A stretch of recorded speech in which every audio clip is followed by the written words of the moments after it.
କରିଛି କିନ୍ତୁ ତାକୁ ପଶୁ ବୋଲି କାହିଁକି କୁହାଗଲା? କାହିଁକି ଆମକୁ ମନୁଷ୍ୟ ବୋଲି କୁହାଗଲା ଆକୁ ପଶୁ ବୋଲି କାହିଁକି କୁହାଗଲା?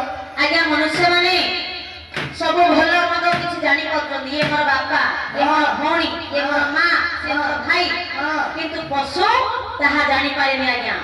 ଯୋଉ ମା ଗର୍ଭରୁ ଜନ୍ମ କରିବ, ଯୋଉ ମା ଗର୍ଭରୁ ଜନ୍ମ କରିବ, ଜନ୍ମଗ୍ରହଣ କରିବ, ସେଇ ମାକୁ ହରଣ କରିବ, ସେଇ ମାକୁ ହରଣ କରିବ। ତେଣୁକରି ତାକୁ କୁହାଗଲା ପଶୁ। ପଶୁ।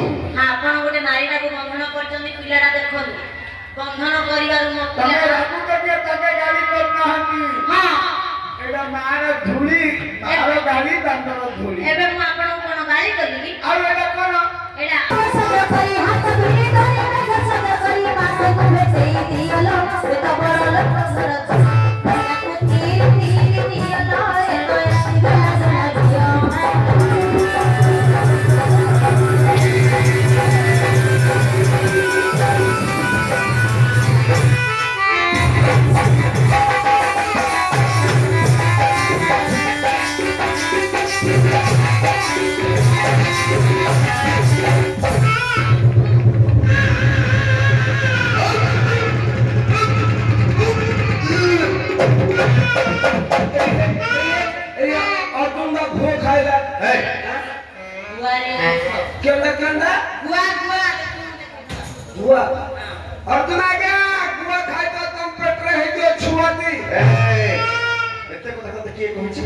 ହଉ ଆମର ବାବୁ ମାନେ ବିରକ୍ତ ହେଇଗଲେଣି ଯୋଉ ପ୍ରଶ୍ନ ପଚାରିଛନ୍ତି ତାଙ୍କର ଗୋଟେ ପ୍ରଶ୍ନ ଉତ୍ତର ଦେଇଦେବାଟା ଭଲ।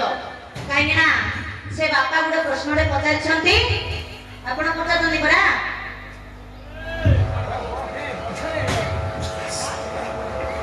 ନାଇଁ ସେ ପ୍ରଶ୍ନଟା ପଚାରୁନାହାନ୍ତି। ଆପଣ ଯୋଉ ପଚାରୁଛନ୍ତି ଗଜାନନଙ୍କ ମସ୍ତକରେ